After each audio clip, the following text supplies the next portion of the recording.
Unfortunately, cheating in exams has become very common here.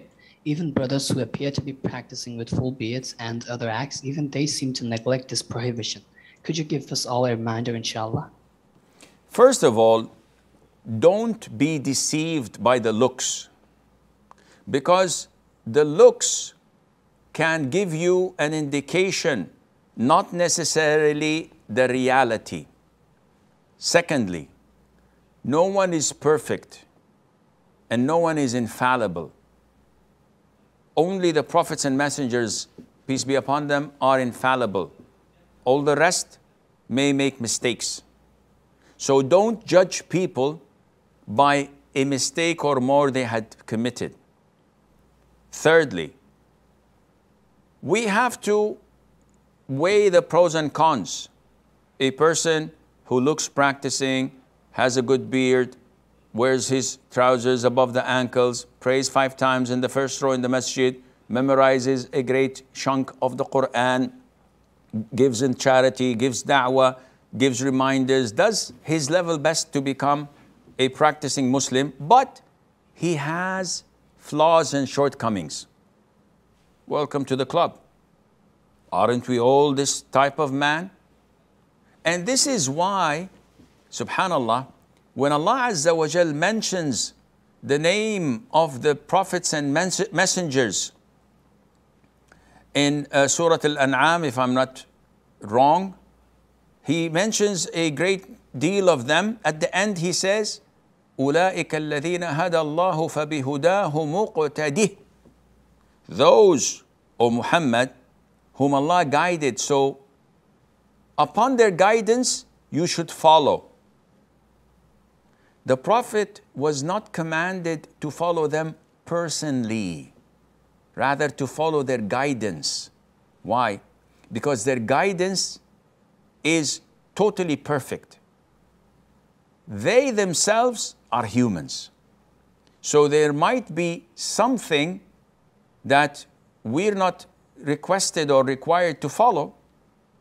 So the strength of Prophet Musa and his ability to fight is not something that we are recommended to do whenever someone speaks to us, punch them or pin them to the ground.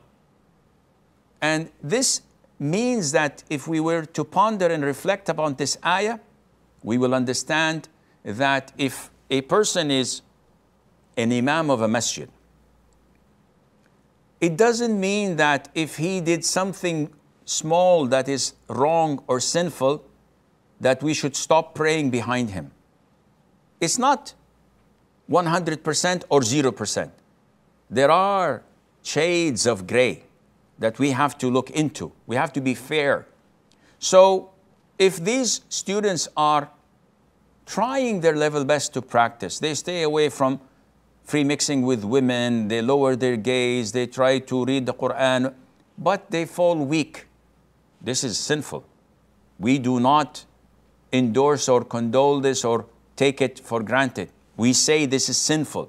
You guys are misrepresenting the deen. You are tarnishing the reputation of Islam. But you're still good brothers. And I love you for the sake of Allah, for the good things you do. But you have to fear Allah. You have to elevate your iman to reach the stage of perfection or nearby. This is what is meant by فَبِهُدَاهُ مُقْتَدِهِ. In their guidance you should follow, not in them personally. So you see a scholar, for example, and you learn good things from him. Take the good. Yeah, but the sheikh, I once saw him in an inappropriate position. Okay, don't tarnish everything and cancel all the good in him because a shortcoming or a flaw that he did. We're all human. So my reminder to them, remain steadfast, don't cheat. You're representing Islam. Always remember that you're accountable by Allah who's watching you.